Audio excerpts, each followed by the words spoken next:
Whether you're working out or maybe watching your weight, we know how important it is to take care of our bodies.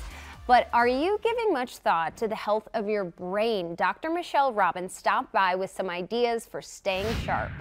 Why is brain fitness so important?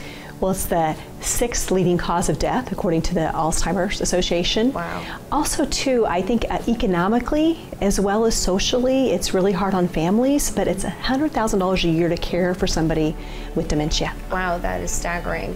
What are some of the causes of brain fatigue? You know, in our medicine, we say that people are sick because of 2 reasons, deficient or toxic. And you want to give them purity and sufficiency. So how do we give them more of the right stuff, whether it's more sleep, whether it's some tools to manage their stress, whether it's the right nutrition, the right foods. I'm sure diseases and conditions also play a role in this.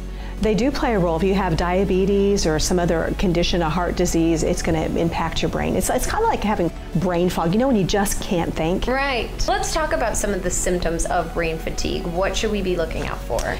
Irritability, overwhelmed. It's kind of like you're going to get something upstairs and you forget. I would say also too where you just don't have the cognitive skills as you used to have before. What about confusion? It could be confusion around names. It could be confusion around doing your common activities like balancing your checkbook. Right. I feel like a lot of people think, I am burnt out, I am stressed, I'm irritable. So is this the time where you say you might have some brain fatigue? I think most people have brain fatigue, just like I believe most people have some level of anxiety. And the more maybe stress they're under or the depleted they are, they actually feel it more.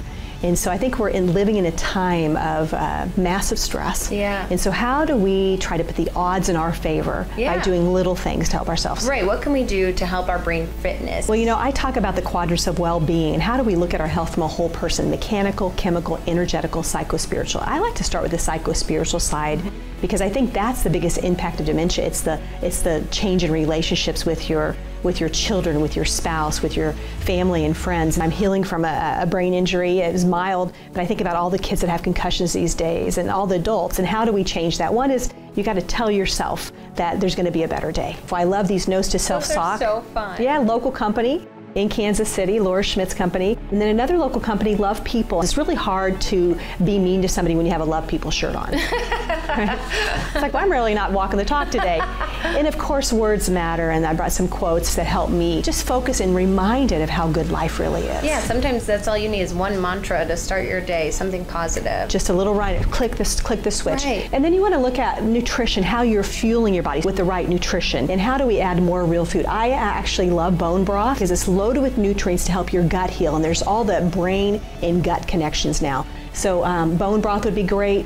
Maybe some magnesium. We're finding that most people do not have enough magnesium, and there's all types of magnesium. There's some that help you have better bowel movements, there's some that help have less cramps, there's some that help your brain. So this is actually one that I take. It's a powder for the brain. Okay. And then of course omega-3s. We need good essential fatty acids because a brain really needs good fat to really heal, and we have taken all this fat out of our diet over the last couple decades. Now the cool thing is to add more fat. Of course, it's supposed to be good fat. And then of course vitamin D. And how great is this summer? How can we get some natural vitamin D? 20 minutes outside with no sunscreen. No sunscreen though. 20 minutes, not 20 hours.